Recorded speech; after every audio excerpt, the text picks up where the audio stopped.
우리 주님 거룩하신 이름으로 사랑하는 우리 성도들 한 사람 한 사람을 축복합니다. 그리고 사랑합니다. 이 시간 우리 영상을 보고 있는 우리 지체들, 또한 현장에서 성전 예배를 드리는 우리 지체들, 좀 옆에 있는 사람들에게 우리 사랑한다는 표시로 좀 멀리 기도하고 더 가까이 있는 분들도 있겠지만 우리 사랑합니다 라고 해서 사랑합니다 이렇게 인사했으면 좋겠습니다. 사랑합니다. 네. 센스 있는 분은 이렇게 하죠.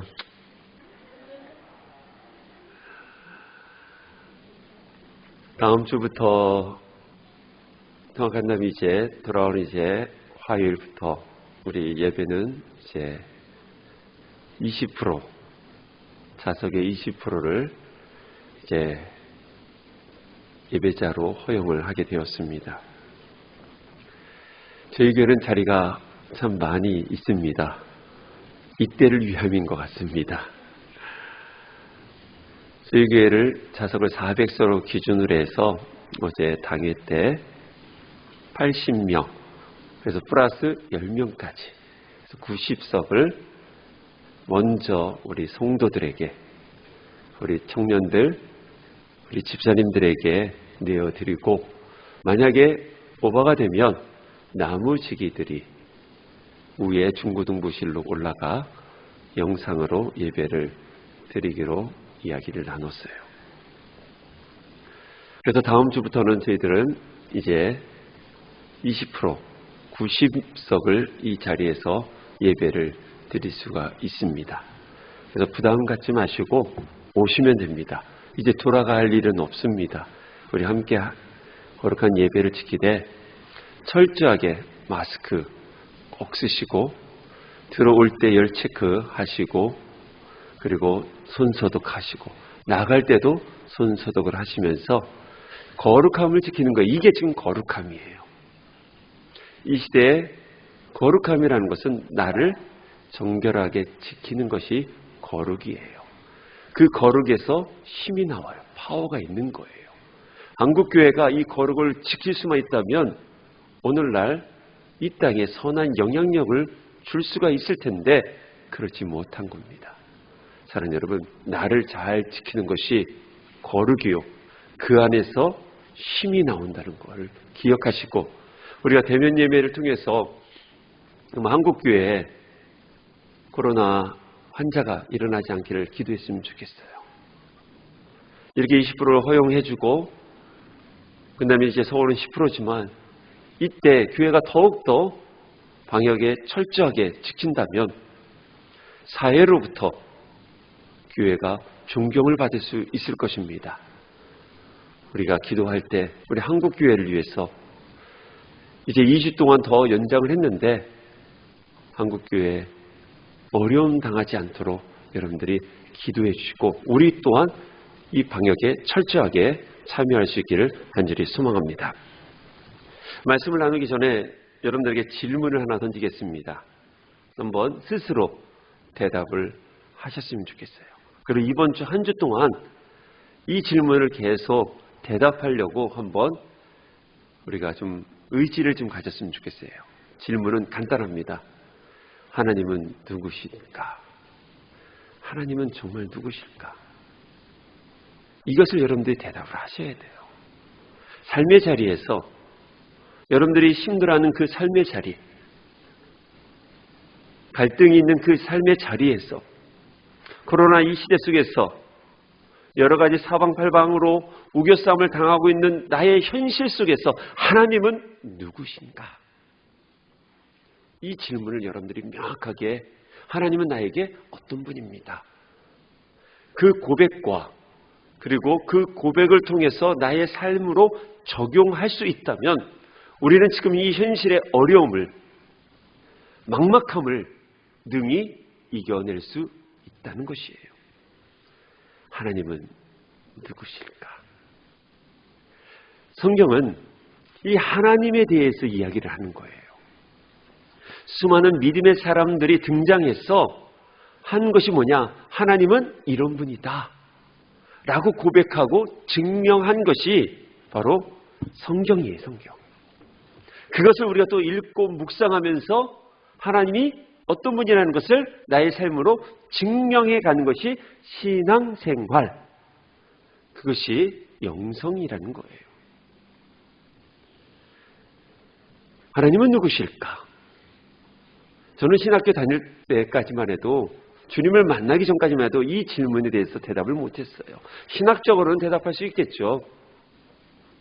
그러나 이것은 신학적 질문을 요구하는 것이 아니라 내 삶에서 나오는 신앙 고백이어야 된다는 거예요. 신학생 시절이었지만 정말 하나님이 누군지를 정확히 몰랐을 때는 어느 길로 가야 될지, 어떠한 삶을 살아야 될지 저는 몰랐었어요. 그러나 하나님을 만나고서 하나님이 누구인지를 명확하게 고백하고 내 삶으로 증명하기 시작할 때부터 제 길이 열려지기 시작을 했어요. 성경은 바로 이 질문이 끊임없이 나타났고, 성경에 나오는 사람들이 이 질문에 대해서 끊임없이 대답을 했습니다. 그 중에 이 질문을 잘 대답한 사람, 그리고 가장 고백을 잘한 사람이 바로 다윗입니다.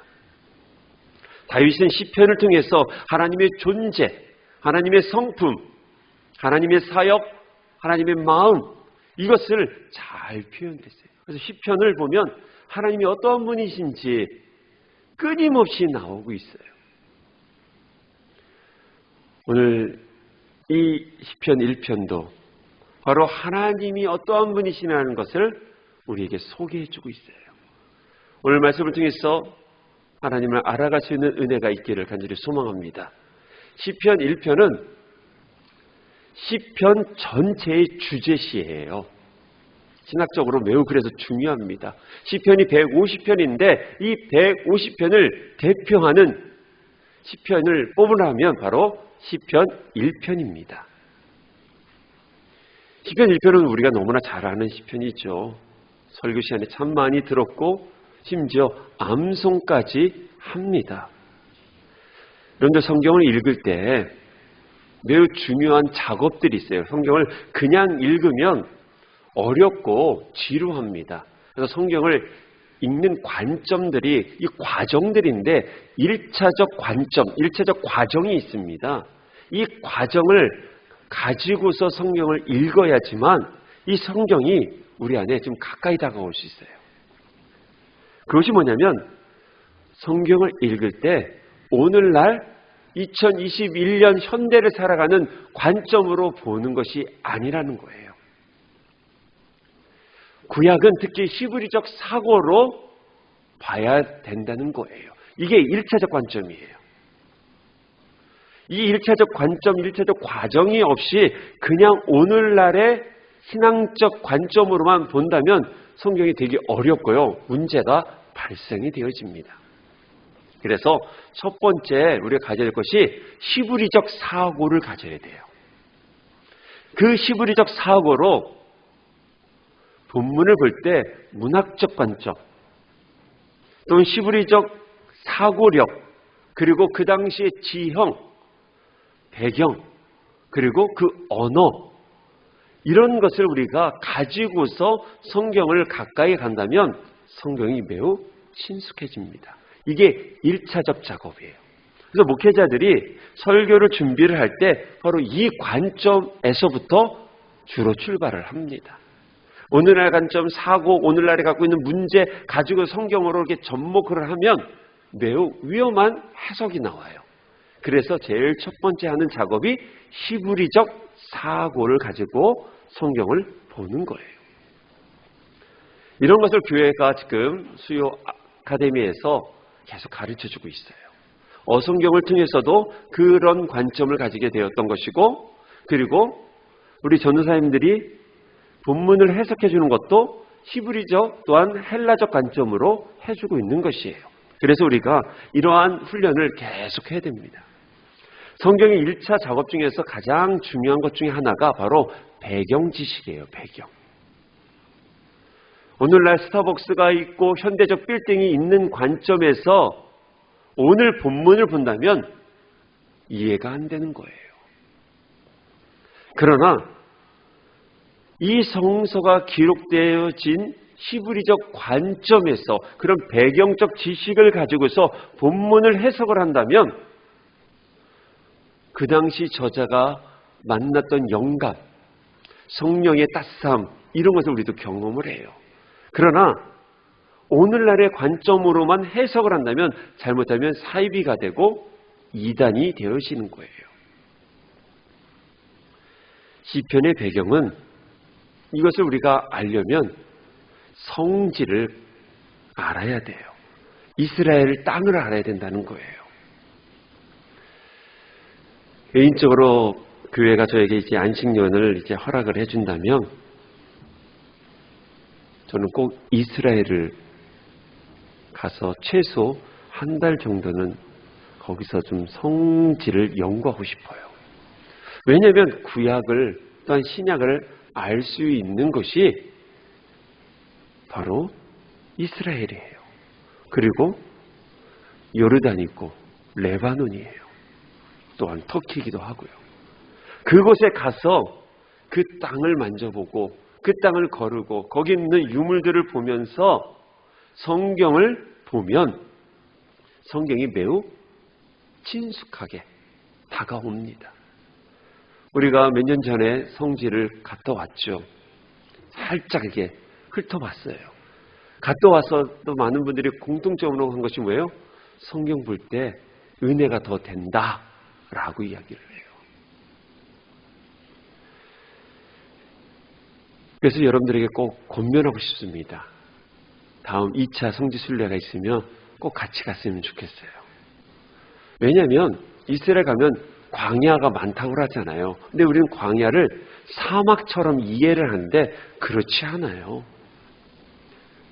이스라엘 우기, 지금이 우기철이에요.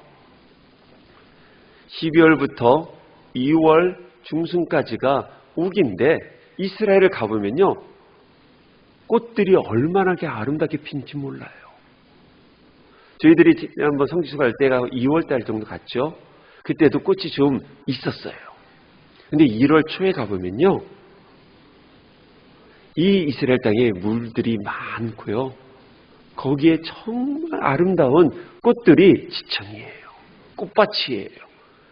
그렇지만 그것이 3월 딱 되면 다 사막처럼 다 건조해지고 먼지만 날리는 곳으로 바뀌어요. 이런 것을 봐야 된다는 거죠. 바로 오늘 본문도 마찬가지예요. 오늘 이 시편 기자가 오늘 이렇게 고백을 합니다. 시냇가에 심은 나무가 철을 따라 열매를 맺으며 지금 그러면 이 저자가 이 시편을 쓸 때 어떤 때였을까 대충 상상이 가죠. 우기철이었겠죠. 아니면 우기철에 봤던 그 나무를 상상을 했었겠죠. 오늘 이 시편 기자도 이러한 모습 속에서 이러한 삶의 자리에서 시편을 써내려간 거예요. 3절 보면 시냇가에 심은 나무가 철을 따라 열매를 맺으며 그 잎사귀가 마르지 않은 같으니 그가 하는 모든 일이 다 형통하리로다 그랬어요. 이 말씀이 우리 사랑하는 성도들 가운데 임하기를 간절히 소망합니다. 오늘 말씀 보니까 말씀을 묵상하는 자들이 어떠한 사람인가라는 것을 말해주고 있는데 하나님의 말씀을 묵상하는 사람들이 바로 시냇가에 심은 나무와 같다라고 말해주고 있어요. 그러면서 형통이란 말을 하고 있어요. 바로 복이에요, 복. 오늘 말씀은 복에 대한 말씀이에요. 복은 너무나 좋아하는 우리들의 이제 어쩌면 마음을 드러내는 그런 단어 있죠. 복이 참 너무나 좋아요. 저는 우리 성도들이 정말 하나님의 큰 복을 다 받았으면 좋겠어요. 그 복을 누리는 우리 성도들이 되기를 간절히 축원합니다. 근데 문제는 이 복에 대해서 해석을 잘해야 한다는 거예요. 우리는 예수를 믿고 교회를 다니면 복을 받는다고 믿고 있죠. 예, 복 받습니다. 근데 많은 사람들이 세상처럼 산다고 생각을 해요. 그러나 그렇지 않아요. 예수 믿으면 더 어려울 때가 많아요. 성경에 보면 다 그렇게 나와 있어요. 아브라함이 하나님을 믿으니 복을 받았는데 뭐 어떻게 해요? 고생을 엄청나게 해요. 요셉이 고생을 했죠. 야곱이 엄청난 큰 고난을 당했었어요. 사도 바울도 마찬가지였죠. 예수를 만나고서부터는 어떻게 해요? 계속 고생만 있었어요. 핍박이 있었고요. 죽을 뻔했었고요. 감옥에 갇히기 시작했어요. 그렇게 예수를 믿으면요, 고난이 있어요. 이 고난을 우리는 예수 그리스도 안에서 바르게 해석을 할 수만 있다면 이 고난을 통해서 오는 하나님의 은혜와 복을 경험할 수 있다는 거예요. 예전에 한참 잘 나갔던 목사님, 지금은 제가 별로 안 좋아하는 목사님인데 그분 책이 기적이 상식이 되는 교회라는 책을 써서 기독교 서적으로는 베스트셀러가 된 적이 있어요. 얼마나 교회가 상식이 안 통하면 기적이 상식이 되는 교회라는 단어가 나왔을까 생각이 들어집니다. 지금 많은 교회가 상식적이지 못해요. 아니, 우리가 예수 믿는 저와 여러분들이 매우 상식적이지 못하다는 거예요. 저는 개인적으로 정말 건강한 교회는 어떤 교회인가, 건강한 성도는 어떠한 성도냐 정의를 내린다면 상식이 통하는 사람, 상식적인 교회가 건강한 교회라고 저는 생각을 하고 있어요. 분명히 교회 안에는요, 하나님의 신비가 있습니다. 세상이 이해할 수 없는 엄청난 신비가 담겨져 있고요. 상상치 못할 하나님의 방법들이 일어나는데요. 이 모든 것도 기초는 상식으로부터 출발을 해요. 최근 한 선교단체를 통해서 또한 몇몇 보수적인 교회를 통해서 지금 세상으로부터 교회가 많이 지탄을 받고 있습니다. 이러한 교회들이 지금 대면 예배를 드리면서 지금 한국 사회를 위협을 주고 있다. 세상은 그렇게 이야기를 하고 있고 많은 기독교인들도 얘기를 하고 있어요. 통계를 보니까 한국교회 1.4%가 지금 대면 예배를 드립니다. 신학적으로는 충분히 이해가 됩니다. 그런데 지금 이 상황에서는 상식적이지 못한다는 거예요. 교회를 다니는 사람은 코로나 걸리지 않는다고 이야기를 하고 있어요. 심지어 백신이 미국의 빌 게이츠의 맞으면 노예가 된다는 말도 안 되는 그러한 이야기가 지금 계속 전달되어지고 있잖아요. 그래서 세상은 교회가 가장 비이성적인 집단으로 간주하고 있어요. 예수를 믿으면 코로나가 안 걸리나요? 걸립니다. 그것이 상식이에요. 어떤 교회는 교회를 오면 코로나가 걸려도 치유가 되어진다고 이야기를 하고 있어요. 정말 걱정스러운 일입니다. 교회라고 다 같은 교회가 아님을 여러분들 기억했으면 좋겠어요. 그렇다면 건강한 교회, 건강치 못한 교회의 구분은 어떻게 할 수 있을까? 또한 건강한 성도, 건강치 못한 성도를 구분할 수 있는 기준이 뭘까요? 그 중에 하나가 바로 복 개념이에요.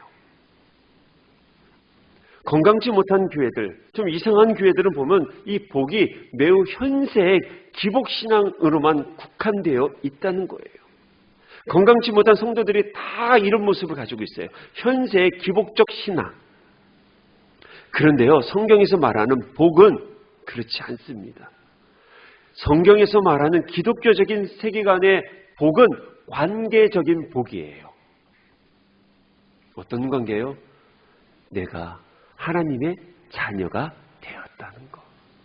죄인인 우리가 전능하신 하나님과 친밀해지고 가까워지고 내가 그분을 아버지라고 고백할 수 있는 것이 복이라는 거예요. 그런데 성숙하지 못하니까 그것이 복으로 여기지 않는 거예요. 미숙하니까 항상 뭔가 만져줘야 되고 누려야 되는 거로만 생각하고 있는 거죠. 그래서 계속 비상식적인 신앙으로 나아가고 있는 거예요. 그 뿌리가 잘못돼서 그래요. 우리는요, 예수 그리스도를 구주로 영접하고 그분이 내 삶의 주인이라는 것을 고백하는 그것이 복이에요. 이 복이 여러분들의 중심이 되기를 간절히 소망합니다. 여기서도 출발하는 거예요. 이런 가운데서 우리가 하나님과 친밀함이 되어지니까 하나님의 마음을 알고 하나님의 성품이 우리 가운데 임하다 보니까 복이 들어오는 거죠. 복을 그때부터 누리는 거예요. 사랑하는 성도 여러분, 이 개념을 여러분들이 그 어떤 요기와도 흔들리지 않았으면 좋겠어요. 우리에게 가장 큰 복, 첫 번째 복은 하나님의 자녀가 된 것, 내가 구원받은 것, 그것이 복인 줄 믿으시기 바랍니다. 이걸 누리고 살아가는 거예요. 이거를 간증하고 이것을 기초로 삼고서 내가 살아가는 거예요. 자, 이 복이 내 안에 들어왔다고 해서 우리가 바뀌어지지 않아요. 우리가 하나님의 자녀가 된 사람들은 외형, 이 얼굴, 이 틀이 바뀌는 게 아닙니다. 뭐가 바뀌어요? 내면이 바뀌는 거예요. 일차적으로 내 내면의 질서가 바르게 형성되어지는 거예요. 예수 믿기 전에는 내 내면이 무질서했던 거예요. 규칙이 없었고 혼란했고 내 안에 수많은 범민과 갈등이 있었던 그 내면이 예수 그리스도가 들어와서 이제 복이 되니까 어떻게 해요? 내면의 질서가 정리가 되어진 거예요. 그렇다고 고민이 없어지고 걱정이 사라진 게 아니라 질서가 되어지는 거예요. 무엇이 우선순위 되고 어떻게 그 고민들을 해결해 나가야 되는 질서가 어떻게 해요? 체계화되어져 가는 거예요. 예전에 저희 집사람이랑 결혼을 딱 했을 때 저는 이제 뭐 너무 가난해서 저희 집사람 원룸으로 가방 2개 들고서 들어가 살았어요. 이게 살다 보니까 이제 자녀가 이제 태어나야 되니까 저희 집사람이 이 대전 이제 홍도동에 아주 오래된 아파트, 청룡 아파트라고요. 정말 무너지기 직전의 그런 아파트인데 그걸로 이사를 갔어요. 겉은 진짜 무너질 것 같아요. 그러나 저희들에게서는 첫 집이니까 저희들이 좀 조금 벽지도 바꾸고 조금 가꿨어요. 그러니까 이 아파트가 너무 예뻐 보이는 거예요. 그러나 여전히 겉은 낡았죠. 그러나 속은 깨끗해졌어요. 예수 믿는 게 그거예요. 예수 믿으니까 갑자기 코가 이렇게 쭉 나오지 않아요. 예수 믿으니까 갑자기 쌍꺼풀이 싹 이렇게 지어질까요? 그럼 성형외과 어떻게 하라고요? 근데 우리는 이런 생각을 하는 거예요. 예수 믿으니까 갑자기 통장이 아니면 내가 로또가 될 거라고 믿는 거예요. 금요 교제식 기도회 때 은혜 받아서 가다가 로또 사시는 분들 은혜 받았으면 될 거라고. 아니요, 그렇게 되지 않아요. 만약에 그렇게 된다면 저는 1등 몇 번 될게요. 그러면 교회 빚 싹 제가 다 갚을 수 있던데. 그렇지가 않다는 거예요. 예수 그리스도가 내 삶의 주인이 된다는 것은요, 삶이 바뀌는 거예요. 이 삶의 가치관이 변화되어서 가치 혁명이 내 안에 일어나는 것이 예수 믿어 복 받은 거예요. 가치 혁명이 일어나는 거예요. 내 안에 옛날의 법이 이제는 죽어가면서 예수의 법이 다스리는 거예요. 그래서 혁명이 일어나는 거예요. 그래서 술을 끊게 되는 거고요. 담배도 끊게 되는 거고 노름도 끊게 되는 거예요. 이게 가장 1차적인 문제예요. 이런 것들은. 이런 것들이 끊기 시작하는 거예요. 세속적인 것을 가지 않고 어떻게 해요? 가치 혁명이라니까 그 더 혁명된 그쪽으로 어떻게 해요? 나아가는 거예요. 이것이 복이에요. 내면의 질서가 바르게 세워지는 것. 말만 바뀌어지는 것이 아니라 진짜 내 본질이 바뀌어지는 것이 복이라는 거예요. 얼굴은 그대로 있지만 인상이 바뀌고 미소가 바뀌는 거예요. 저는 이것을 많이 봤어요. 저희 교회 처음 교회 왔을 때는 인상이 다 그렇게 날카롭고 얼마나 뻣뻣하고 교만이 철철 넘치는 분들이 많았었어요. 여기 계셔요, 여기에. 그런데 예수님을 만나고 예배 드리면서 인상이 바뀌어지는 거예요. 그렇게 무서웠고 깐깐하고 뻣뻣하고 교만이 철철 흘렀던 그 얼굴 안에 은혜의 모습이 보이는 거예요. 그게 예수 믿는 복이에요.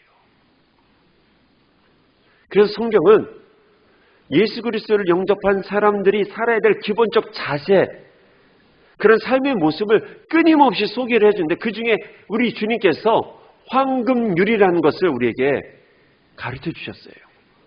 하나님께서 주신 많은 것 중에서 가장 멋진 거, 황금.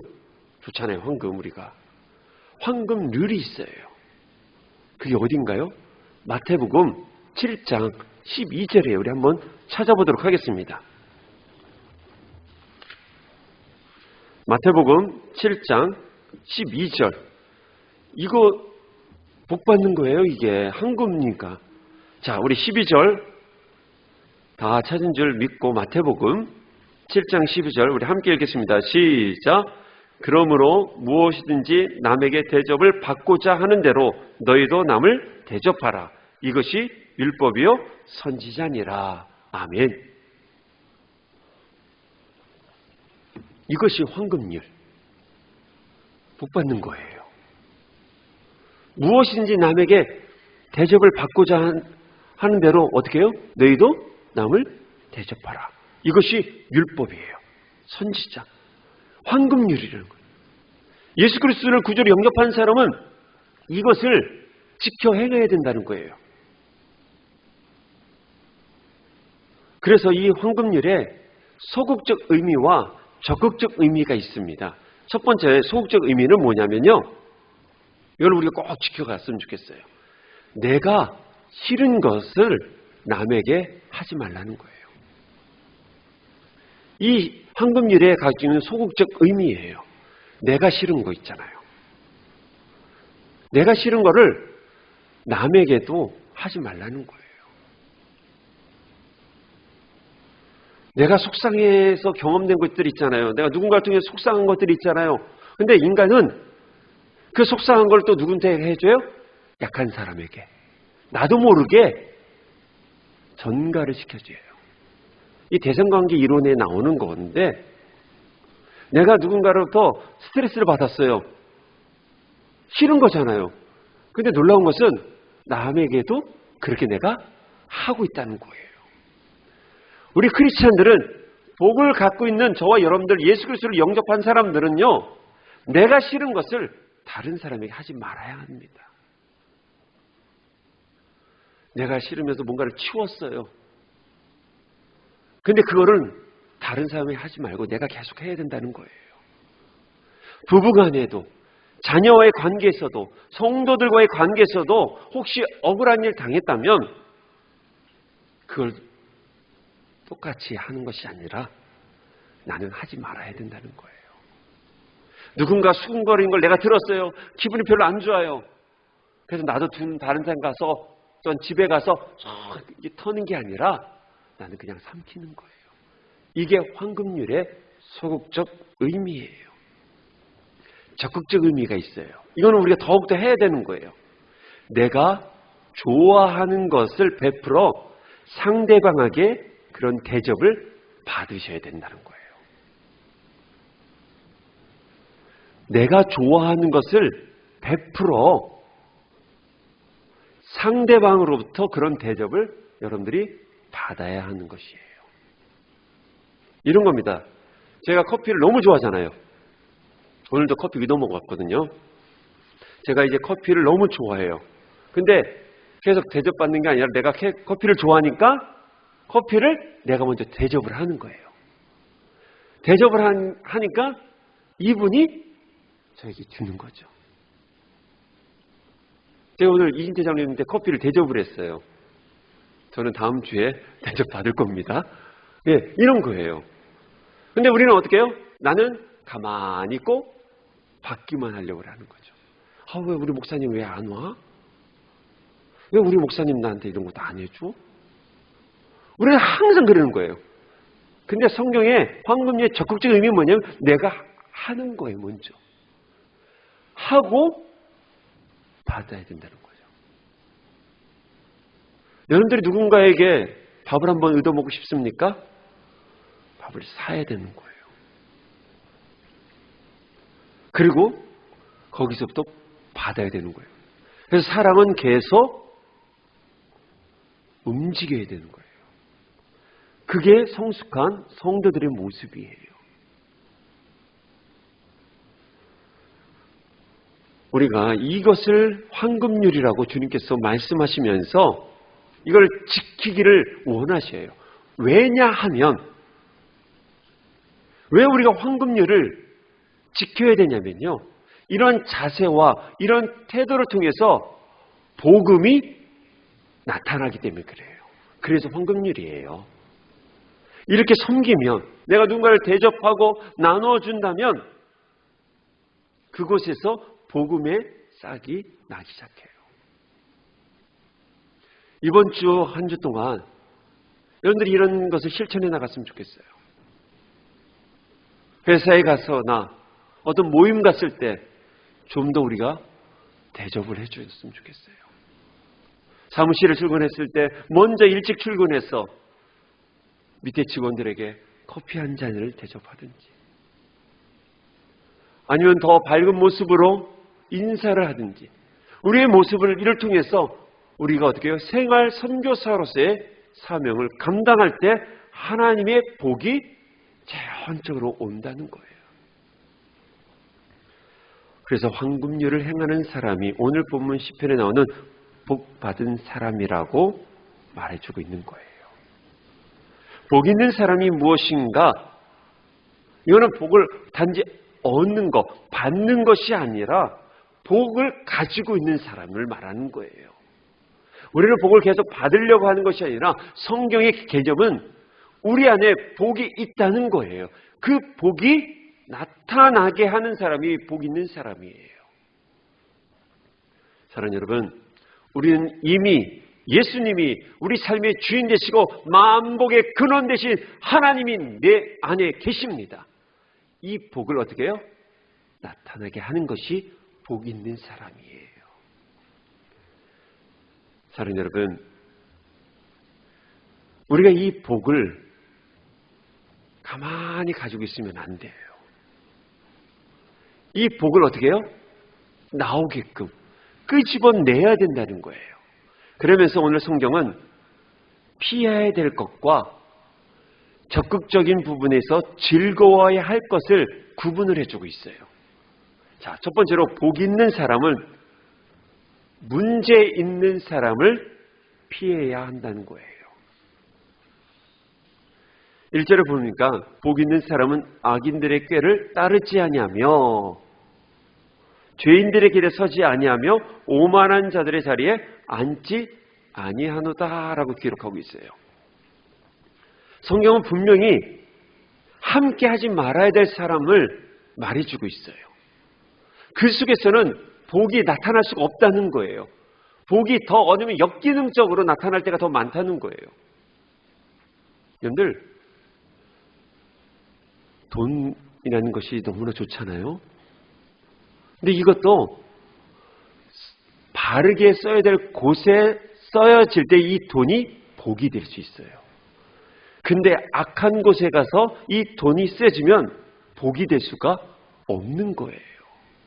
바로 그 얘기를 하고 있는 거예요. 그래서 악인의 꾀를 따르지 말라라고 이야기를 하고 있어요.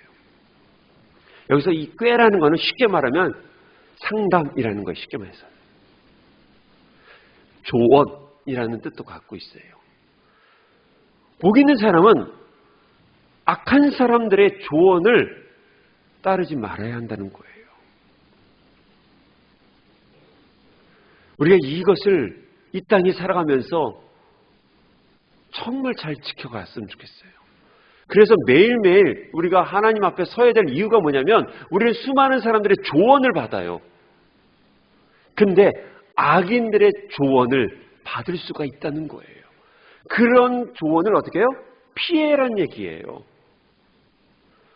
왜 이 조언을 피하냐면 악인들은 악한 것 중심으로 조언을 하게 되어 있어요.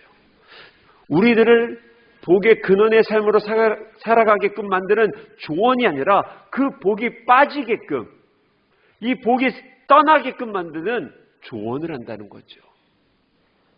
그래서 우리는 아침에, 이른 아침에 우리가 일어나서 제일 먼저 해야 될 것 중에 하나가 하나님 만남의 복을 허락해달라고 기도하셔야 돼요. 어떠한 사람 만남에 따라 여러분들의 인생이 달라지는 거잖아요. 우리의 인생이 달라지는 거예요. 저는 참 좋은 만남이 있는 것 같아요. 하나님이 그런 복을 주셨어요. 제가 있을 지자 시자가 제 복시자예요. 복 있는 데에 있는 사람이에요. 그래서 저에게는 정삼수 목사님을 제가 만나지 않았다면 제 인생이 달라졌을 것 같아요. 그분을 만나면서 제가 성장하고 성숙해져가고 목회의 훈련을 잘 받았어요. 복 있는 사람은 바로 그것이어야 돼요.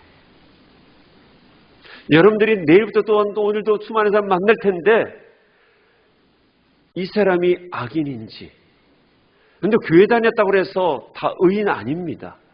그거 삼가 우리 기억하셔야 돼요.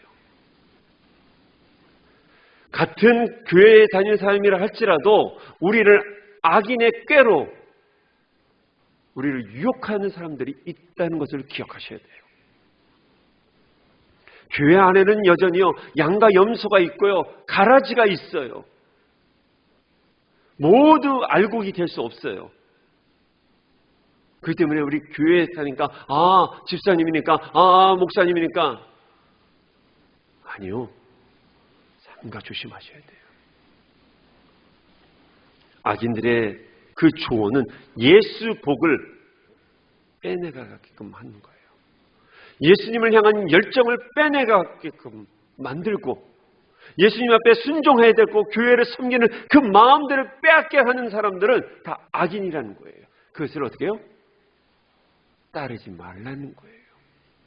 아까도 말씀드린 교회 안에서도요. 하나님의 열정을, 하나님을 향한 헌신을, 하나님을 향한 그 충성을 빼앗게 하는 사람들이 있어요. 교회를 이간질하게 하고요. 교회를 무너뜨리려고 하는 사람들이 있어요. 그 사람이 의도가 아니어도 그 사람이 가지고 있는 거듭남이 없기 때문에 오는 세속적인 관점으로 말미암아 그렇게 한다는 거예요. 자, 여러분, 이 복을 지킬 때 우리도 깨어 있지 아니한다면, 말씀으로 계속해서 묵상하지 아니한다면, 말씀을 카논이라고 합니다. 성경을. 이 카논이 정경, 규범이라고 표현합니다. 잣대라고도 해석을 합니다. 여러분들 매일매일 나를 먼저 하나님의 말씀의 잣대로 나를 구분하셔야 돼요. 내가 복의 근원으로 복을 끄집어내는 사람인가 아니면 악인의 그런 조언을 하는 사람인가를 매일매일 구분을 하셔야 돼요. 뭐를 통해서요? 말씀을 통해서. 크리스천 중에서 말씀이 없으면 무엇을 합니까? 내 경험대로, 내 이성대로, 내 생각대로 신앙생활을 해요. 그래서 악한 조언을 할 수가 있다는 거예요. 이런 꾀를 따르지 말라라고 기억을 하고 있어요. 또한 두 번째로 죄인의 길에 서지 않아야 한다라고 기록하고 있어요. 복 있는 사람은 죄인들을 본받지 말라는 거예요. 오늘날 세상은 부동산으로 돈을 많이 번다고 합니다. 정부가 이걸 막으려고 여러 가지 정책을 하지만 그게 쉽지가 않은 것 같아요. 지금 막지는 못하고 있어요. 세상 사람들은 그렇게 돈을 벌어요. 그럼 우리는 어떻게 돈을 벌어야 될까요? 우리도 세상 사람처럼 투기해야 되는가요? 아닙니다. 우리는 세상 사람처럼 살지 않아야 합니다. 그게 복이에요. 세상의 가치관보다 예수 가치관으로 살아가야 하는 거예요. 예를 들어서 집 하나 우리가 장만할 수 있습니다. 그러면 그것으로 우리 만족하면 좋겠어요. 그러다가 아파트 값이 올라갈 수 있죠. 그러면 하나님 땡큐예요. 근데 이걸 가지고 우리가 투기하는 것은 곤란하다는 거예요. 어떤 분은요, 지난주에도 말씀했지만 부동산 가지고서 투기해서 선교한다고 이야기하는 분들도 계셔요.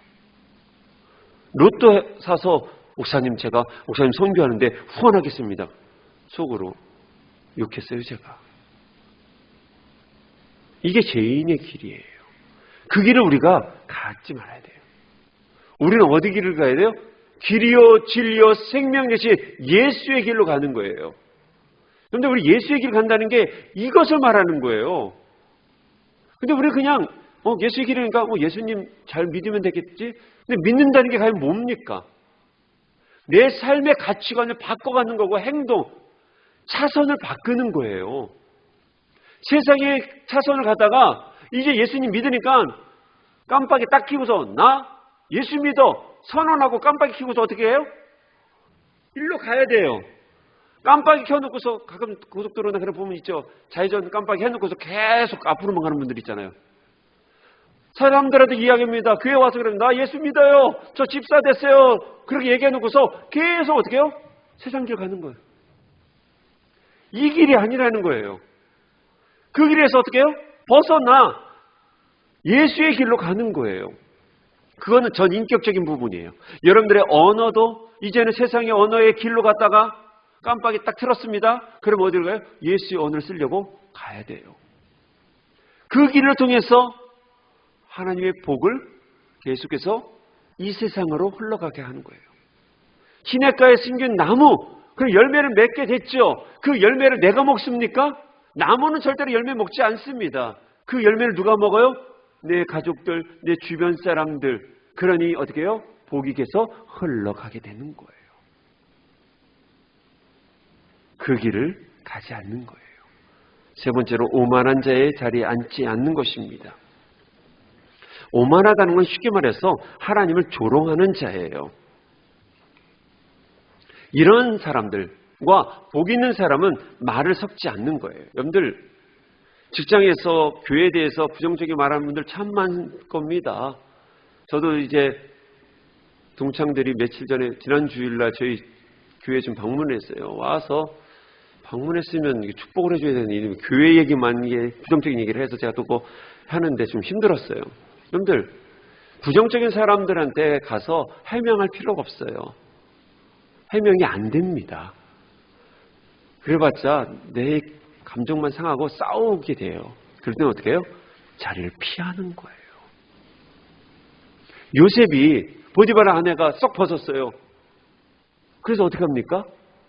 피했어요. 거기서 뭔가를 했다가는 더 위험하니까 부정적인 말을 하는 사람들과 여러분들 말 섞지 마세요.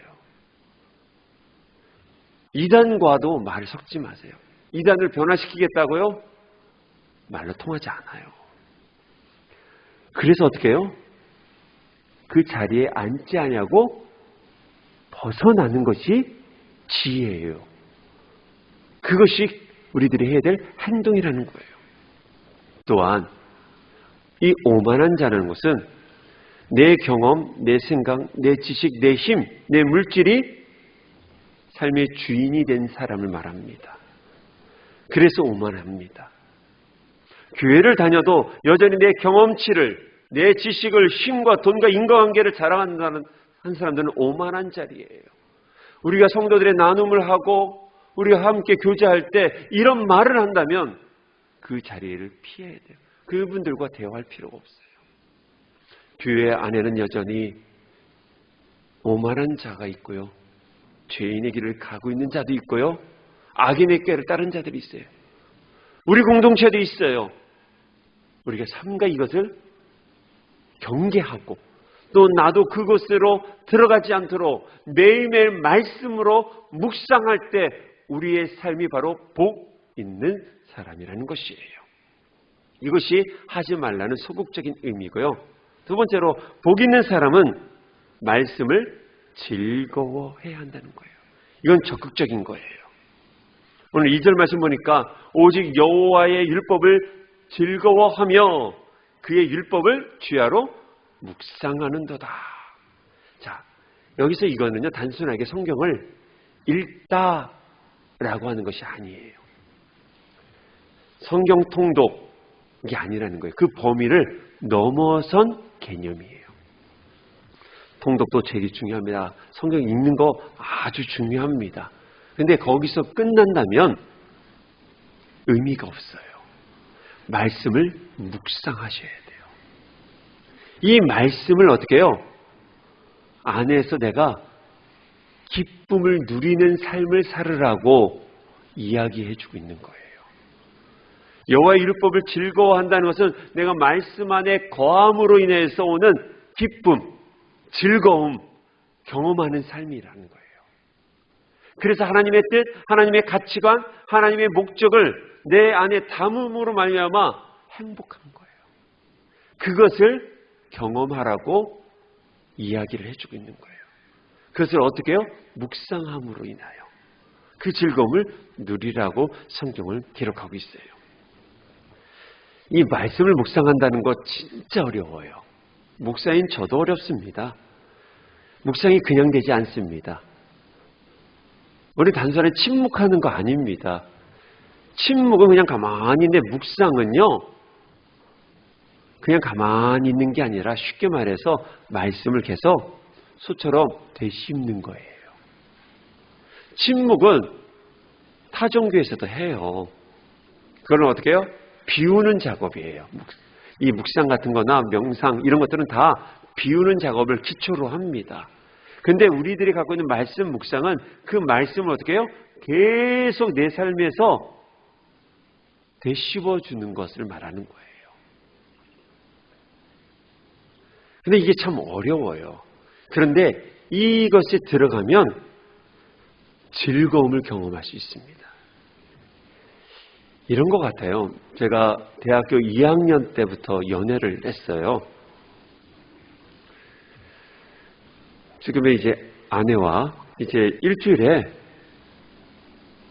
5일 정도를 데이트를 했어요.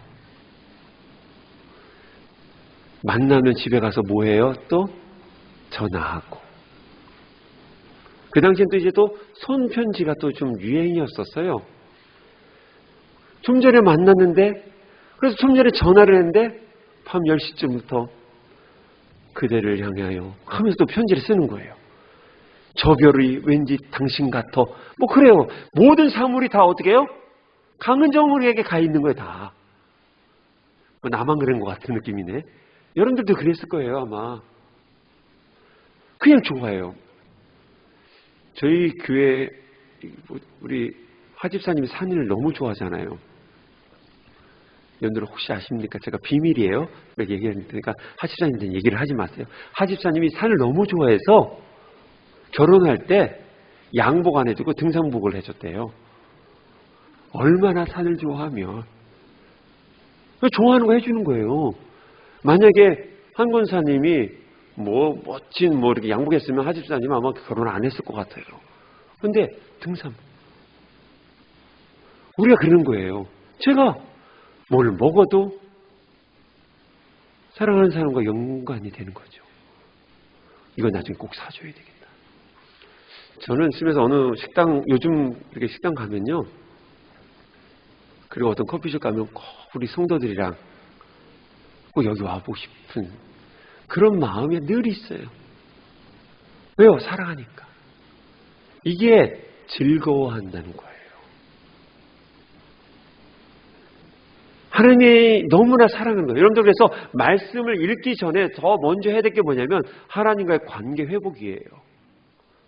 하나님의 말씀이잖아요. 근데 하나님은 배제해놓고 성경만 수임만 냅다 읽었다고 해서 되지 않아요. 하나님과의 관계를 먼저 회복하는 거예요. 하나님과의 관계를 회복하는 게 가장 중요한 게 뭐예요? 회개예요. 회개. 회개하기 위해서는 제일 중요한 게 또 뭡니까? 나를 관찰하는 거예요. 내가 어느 길에 있는지를 관찰하는 거예요. 그게 기도예요.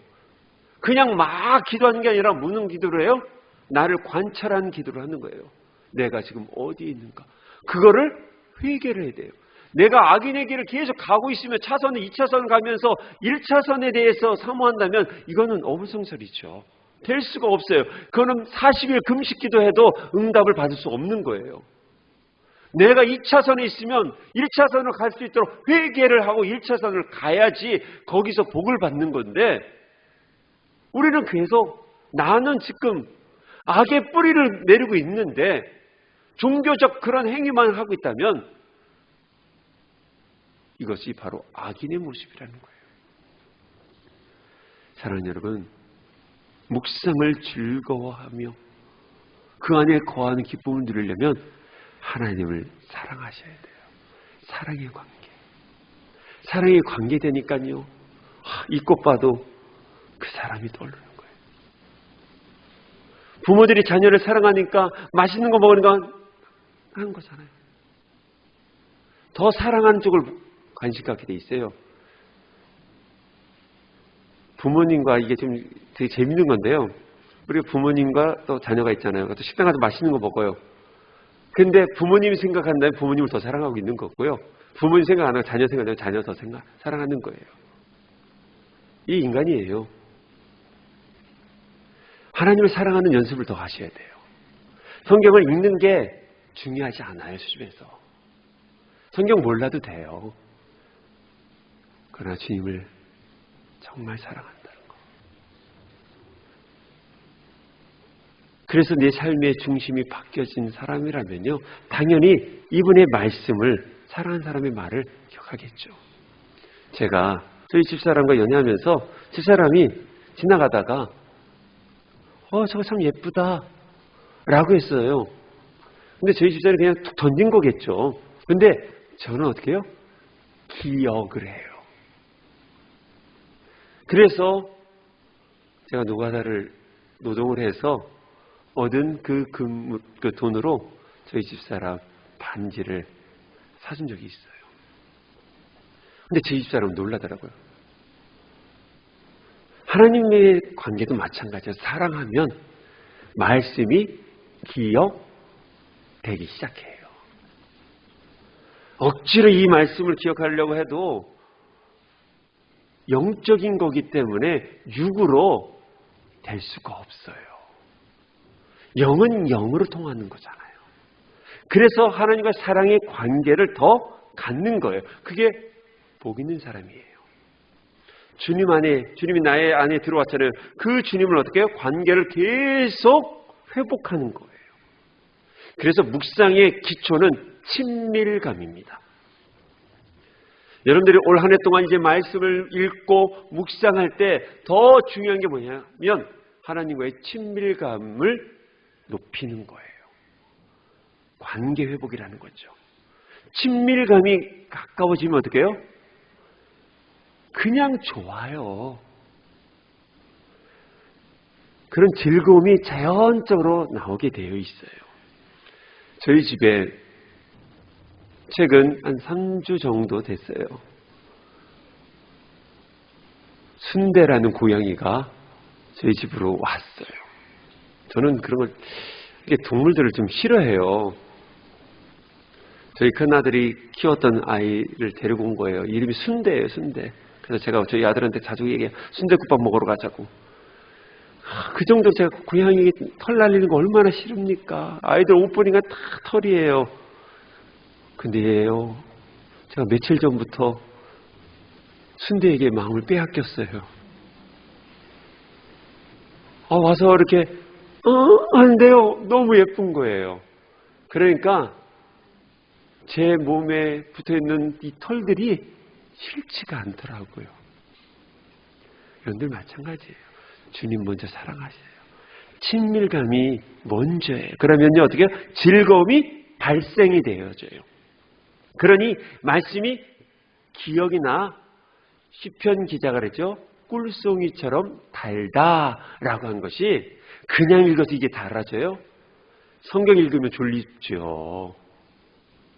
그렇지만 주님 사랑하고 내 안에 주님이 복으로 들어와서 그 복을 내 안에 회복이 되어지니까 이 말씀이 꿀송이처럼 달 수밖에 없는 거예요.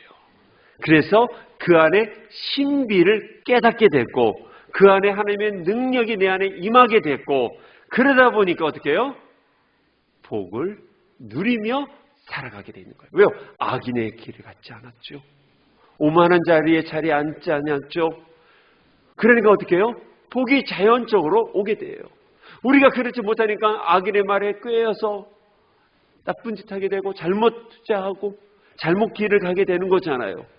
오만한 자 얘기 들으면서 함께 뒷담화하고 하다 보니까 관계가 뒤틀어지니까 어떻게 교회 와서도 신앙생활이 재미가 없게 되는 거잖아요. 그런데 하나님과의 관계가 회복되어지니까 그런 거를 구분하고 구별하니 복을 누릴 수밖에 없는 거예요. 사랑하는 성도 여러분, 친밀감이라는 것은 훈련입니다. 그냥 되지 않아요. 사랑하는 성도 여러분, 올 한 해 동안 우리 예수 그리스도, 내 안에 우리의 영접을 해 있는 그 예수 그리스도와 친밀함을 위해 노력하십시오. 성경 1독보다 더 중요한 것이 친밀감을 갖는 거예요. 그러면 1독이 아니라 2독을 하게 되고 3독을 하게 되고요. 친밀감이 있으면요, 헌신하게 되고요. 친밀감이 있으면 부름받아 나서는 그곳 어디든지 가게 되는 거예요. 사랑하는 여러분, 올 한 해 동안 여러분들 안에 꼭 이 친밀감, 예수 그리스도와 친밀감 어떻게 하면 회복되어질까? 이것에 관심을 가져야 돼요. 목회자들이 이것을 안 하니까 계속 우리 안에 뭐가 되면 건조해져요. 목회자가 지쳐져요. 그래서 목회자들도요, 매일매일 하나님의 친밀감을 훈련을 하기 위해서 단독적으로 그 공간을 만들고 시간을 만들어 기도하고 주님이 좋아하는 삶으로 거듭나려고 몸부림치는 거예요. 사랑하는 여러분, 올 한 해 동안 주님과 친밀하기 위해서 방법이 서로 다릅니다. 어떤 분은 친밀감을 찬양을 통해서 회복하는 분들이 있고요. 어떤 분은 기도를 통해서 하나님과의 친밀감을 회복하는 분들이 있고, 어떤 분은 봉사를 통해서, 다 다릅니다. 자기가 주님과 더 친밀감을 가질 수 있는 방법을 가지고서 올 한 해 동안 훈련하십시오. 이것이 바로 우리들의 올 한 해 우리 공동체의 내적 목표입니다. 그 내적 목표를 가지고서 우리가 큐티를 하는 거고, 그 목적 가지고 성경 통독도 하는 것이고, 전도도 하고 공동체를 섬기는 것이에요. 주님과의 인풋이에요. 인풋이 있어야지 아웃풋이 있는 거예요. 특히 리더들은 더욱더 친밀감과 더 노력하십시오. 인풋이 풍성하셔야 돼요. 주님과 관계가 회복이 되어야지만 나무 지체들을 돌볼 수 있는 거고요. 교회 일도 할 수 있는 거예요. 사랑하는 여러분, 이 친밀감을 위해서 올 한 해 동안 훈련하십시오. 그래서 교회가 이 친밀감을 위해서 2월 1일부터 불꽃 기도회를 하려고 합니다. 2주 전 동안 우리가 8시부터 9시까지 기도 시간을 가졌는데, 함께 참여했던 지체들이 동일하게 고백하는 이 시간을 계속 만들어달라고 이야기를 하시더라고요. 그래서 저희 교회가 2주 단위로 회원을, 기도할 멤버들을 모집을 할 겁니다. 이것이 저희 교회 회복 프로젝트, 올 한 해 우리가 회복이라는 주제를 가지고 있는데, 회복하기 위해서 친밀감을 우리가 먼저 회복해야 돼요. 그래서 우리가 1시간을 함께 기도하고자 합니다. 그 가운데 성경을 쓰는 시간도 가질 것이고, 그런 가운데 함께 중보기도 하고, 나를 계속 반추하고 말씀의 거울 앞에서 나를 꽃단장하는 훈련을 하고자 합니다. 사랑하는 여러분, 많이 참여해 주십시오. 또한 우리 공동체가 함께 성경 만들기를 하려고 합니다. 우리 공동체 다음 세대에게 물려주고자 아동부부터 장년에 이르기까지 우리 성경 만들기 프로젝트를 하려고 합니다. 그 말씀을 한 절 한 절을 쓰면서 하나님과 더 관계가 회복되어지고 그 속에서 하나님의 마음이 무엇인지, 하나님이 나의 가정과 나의 일터를 향하신 비전이 무엇인지를 발견하는 훈련을 하고자 합니다. 단순하게 쓰는 데 목적이 있지 않습니다.